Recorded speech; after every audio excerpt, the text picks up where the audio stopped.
Ola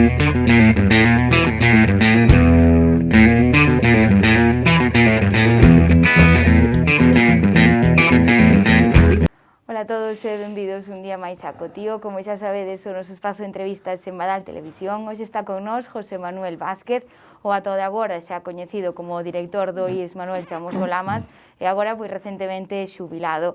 Imos a falar con el desa decisión e tamén pois de toda esa etapa a fronte de un dos dous centros educativos de secundaria da nosa vila. Que tal, José Manuel? Benvido, como estás? Ben, bons días, María.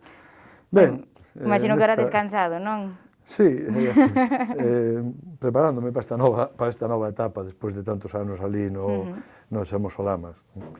Bueno, foi unha decisión que meditada, estas cousas non se toman así de un día para outro, meditada, e a min animou un pouco a xubilación, pois eso, levo os anos de servicio, por suposto, e este ano complicado que foi este curso pasado, bueno, xa desde marzo do anterior, non? Ese estar aí pendiente, con esa espada de Damocles aí, sempre que si caía un positivo, que te enteras un positivo un sábado, vas ao centro, miras onde estaba sentado, chamas aos sergas, chamas ás familias, eso todo vai acumulando moito traballo, moitísimo traballo a nivel de aplicacións informáticas bueno, no ordenador, ademais.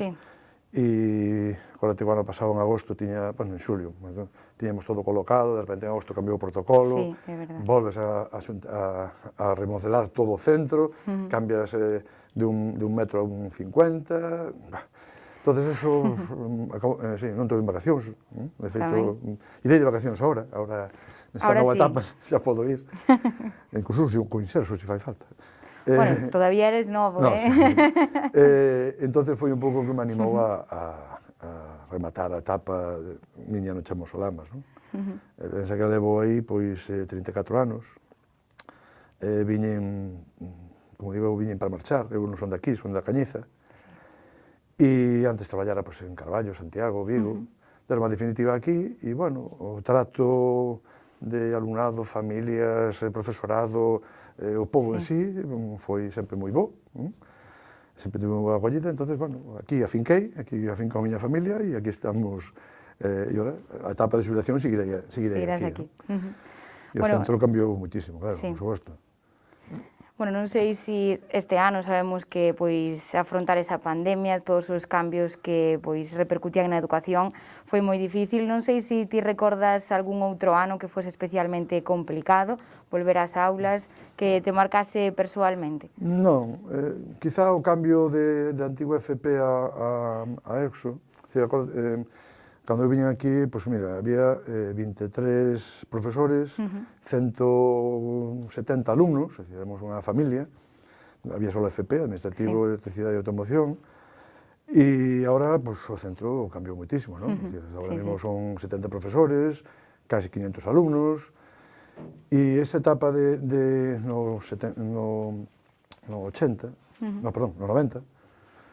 99, 2000, justo, aí nesa etapa, cando se cambiou para eso, aí, bueno, pois sí, houve un cambio que notou o centro de repente ser unha familia de moi conocidos aumentou o número de alumnos, aí foi cando empezou a ESO, foi cando se cambiou o nombre do centro, antes era o antigo FP ou Politécnico, aí foi cando se puxo o nome de IES Chamoso Lamas, co insigne profesor do Patrimonio Galego de Moldes, e foi cando se fixo unha ampliación xa do edificio, que era para poder meter a ESO, entonces aí sí notouse un cambio grande, un cambio porque empezou a crecer o centro, empezou a crecer, e así estamos agora de crecidos. Agora, bueno, hai a ESO, daquela entrou a ESO, Bachillerato de Ciencias e Letras, a Escuela de Idiomas, ou adultos, tanto Bachillerato de Adultos como a ESA, incluso tuvemos ali o conservatorio, cando acabou na Vila de Arenteiro, veu para ali antes de pasar ao multifuncional, e, bueno, foi un cambio grande naquela. Pero, bueno, son cambios que, simplemente, de organización, de adaptar o centro un pouco a novas ensinanzas, e levantouse. E ora, o cambio que hai agora, bueno, que ten que coller a nova dirección, os ciclos que se crearon novos, se creou o ciclo de soldadura, bueno, fai 2 anos que empezou a FP dual de automatización e robótica industrial, saliu este ano a primeira promoción, por certo, con bastante, creo que, éxito, creo que contentos nas empresas que os colleron os rapaces. A Dual, sabes que funciona a mitad do curso no centro e a mitad na empresa. E agora, está o de soldadura, que iso conleva, cando o ano pasado pedimos, dicen que ali non había sitio, o centro físicamente non ten máis espacios, non? Houve eses cambios que che comentaba, o edificio de ESO, o salón de actos, o pabellón, todo eso foise facendo en estos 34 anos, con diversos directores, non? E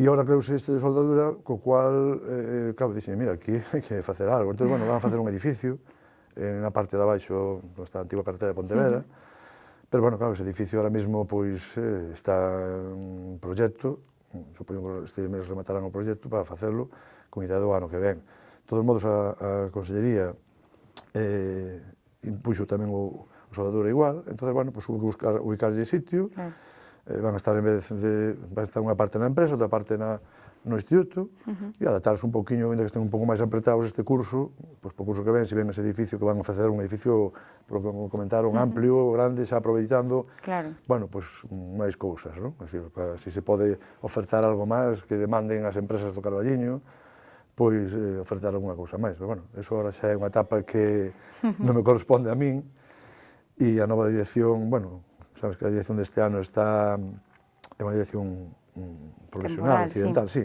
por un ano, porque a mí me quedaban 2 anos de dirección, ao tomar a jubilación, pois nombraron un director, e en marzo, é dicir, o curso que ven, pois habrá eleccións agora en marzo, cando sale a orden, e, non sei se ao mesmo, se irán outros, e, esa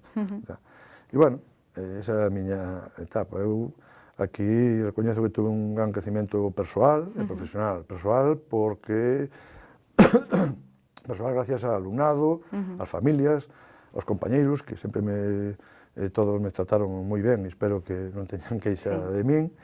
E, profesional, non? Viñen como profesor de matemáticas, a un centro relativamente pequeno, e creo que cubrín todos os campos que están nun instituto, é dicir, foi un tutor, jefe de departamento, xefe de estudios foi 10 anos, ou 12 anos, perdón, director 10 anos, estuve na cátedra de matemáticas, fui un presidente do Tribunal de Matemáticas, é dicir, que un pouco todos os campos que están na enseñanza pasei por todos, non?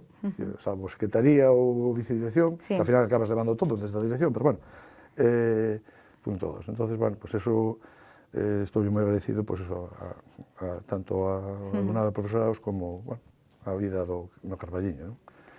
Estou seguro que, ademais de como ti profesor ensinar a todos esos rapaces, ti tamén aprendiches moitas cousas deles, non? Sí, aprendese moitísimo dos rapaces. Eu, tuve moito alumnado, quizá últimamente nesta etapa de director menos alumnado dando de clase, porque, ao dedicarte a etapa de dirección tes menos alumnos, pero, tuve fillos ahora teño fillos de alumnos que lle din clase fai anos, non? E é un orgullo, ver que todos estes rapaces están, ou traballando, ou remataron a carreira, e os que de FP de antigua, que vas a un taller e te atopas con o jefe de taller de Mercedes, foi alumno teu, non? Ou o jefe de, ou un electricista que chamas para casa, resulta que foi alumno teu.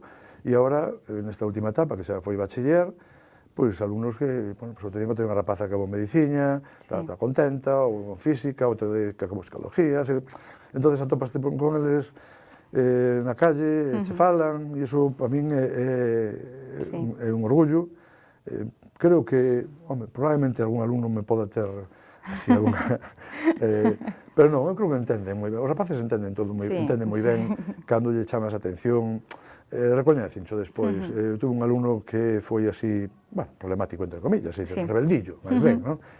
E despois deixou de estudiar, volveu a adultos, acabou bachiller, un día, ali na porta do instituto, fai 4 anos ou así, me decía, moita lata vos din, e tal. Dice, pero mira, non pasa nada, ti sentaches a cabeza, remataches os teus estudios, está na universidade, non se acaba este ano ou así, e, esas etapas dos 12, 13, 14, 15 anos son duras. Son duras.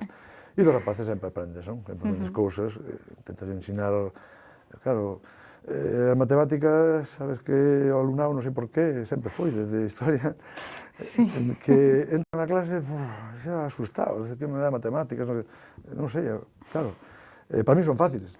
Sí, claro. E eu tento transmitir aos rapaces esa facilidade de matemática, é dicir, que non hai que terlle medo, non? Claro, tendo unha base máis ou menos, pois non hai que terlle medo. Eu con eles, eso, interacciono moito con os rapaces, con eles, e non teñen problemas, é dicir, non é que se suspende algúno, sí, pero entenden, é dicir, é curioso, porque dices tú, joder, suspendes algúno, pero eles entenden, non? É dicir, veñen e dicen, non, profe, non. E me acordo unha anécdota que sempre me chamou a atención fai anos, sendo FP, un curso de terceiro era, é dicir, na FP2, en época en Navidades, e suspendín a todos, o 100% da clase. Claro, eu como profesor sinteste mal, dicete, que fixen mal, que estou facendo mal, non? Entonces, a volta de vacacións, falei con eles, e dixen, bueno, a ver, que estou facendo mal? Decídeme como fago, non me entendedes? Eles todos calados, probablemente algún me este escuitando desto, se acorda da anécdota, todos calados, e eu dixen, pero decidime se cambio algo, se fago outra forma de dar as clases, se me subo as mesas, non sei, fago pino, decidime algo, por favor, tal. E de repente atrás levanta unha man e dice, mira, non, sigue igual, mandaches uns exercicios para a vida e non facemos nada, mira, o que pasa que nós non rascamos bola, pero tens que entender que nós na casa vamos dicir que a culpa é túa. Ten razón. Sí. Ele foi, decir, a culpa non era miña. Quítanche esa culpa que tiña, decir, pero que pasa aquí, que suspendín a todos, non? Pero non, quitouche a culpa, dicir, mira, non rascamos bola. Pero claro, efectivamente, na casa non lle vai dicir, suspendín porque non fixen nada, non? É dicir, o normal é que o profesor suspendeu todo o mundo. Esa foi unha das anécdotas así que tuve, que sempre me marcou aí, non? E, bueno, agora, pues, esta vida nova, dedicaremos por hora a descansar un pouquiño, a desconectar pouco a pouco, porque foron moitos anos ali metidos, setiembre, que están agora mesmo ali traballando de arreo para sacar esos horarios e esos cursos e ubicar e demais, pois, bueno, esa etapa hai que ir deixándoa e dedicarse, pois, non sei, ahora mesmo os hobbies, seguro que tes moitos, sí. Sí, seguirei no Orfeón cantando, e, bueno, un hobby que outro habrá que facer, e aparte a casa, que a muller sigue traballando e hai que traballar un poquinho máis na casa. Bueno, eso está ben tamén, eso está moi ben tamén. E, bueno, sabemos que o traballo de director é algo bastante duro, ti sabes sobre todo. Non sei se tes algún consello que darlle pois a ese equipo que se queda agora e que pois afronta esta dura tarea que facías ti. Consellos, a mí non me gusta dar consellos porque creo que os consellos son, as vivencias tens que coller un por sí, non? Ir probando. Os centros cambian de ano en ano, é dicir, aunque a continuidade do centro e a filosofía do centro creo que debe seguir un pouco ca mesma, non? De ir crecendo pouquinho a pouco. Xa non hai moito máis para onde crecer a nivel físico, porque o centro non dá para máis, non? Pero, bueno, aumentar esos valores aos rapaces e demais, e creo que seguir un pouquinho, bueno, pues a línea que estaba seguindo, que creo que se conseguiu moito no instituto, creo que está ben valorado a nivel centro, e, bueno, que sigan con esa línea, e, bueno, tirar para diante, apretar, como dicía a miña avoa, apretar os puños e tirar para diante, é o único que queda. Bueno, José Manuel, pois encantados de terte aquí con nós. Bueno, eso sí, darle gracias a todo, bueno, ao alumnado, familias, compañeiros que tiven aí, por, bueno, se algún erro cometín, pois, pido disculpas. Gracias aos equipos directivos que tuven, e este último equipo directivo en concreto, decir, María José, Trino, Martín, Santi, por o apoio que tuveron e por o traballo que tuveron, que xa son historia do Instituto, e espero que sigan levando esa historia do Instituto para adiante, que siga crecendo o Chamos o Lamas. E gracias a vos, por certo, aos medios de comunicación, a vos en particular, porque sempre que vos chamamos, creo que fostedes un pouco tamén a imaxe, transmitiches a imaxe do Chamoso a nivel do Carballiño. Entón, sempre de agradecer a vos por por ese trato que tuvemos sempre con vos, e, bueno, con o Concello, con demais institucións que sempre colaboraron moito co Chamoso. Bueno, tamén grazas a vos, porque pois, o sistema educativo é un pilar moi fundamental para a sociedade. E, bueno, tamén agradecerche a ti todo o traballo que fixestes durante todos estes anos. O traballo foi de todo o centro, de todo o mundo, é dicir, que non é só, eu sería a cabeza visible, pero creo que é todo un conxunto o que fai que un centro vaya crecendo pouquinho a pouco, hasta chegar a onde está ahora mesmo. Totalmente. E, bueno, desexamos tamén moita sorte e que disfrutes moito desta nova etapa. Moitas grazas por estar con nós, como sempre. Gracias a vos por chamarme e aquí, porque queirades. Vale, gracias. E, bueno, os nosos espectadores tamén moitas grazas por estar con nós e vémonos mañá de novo en Acotío.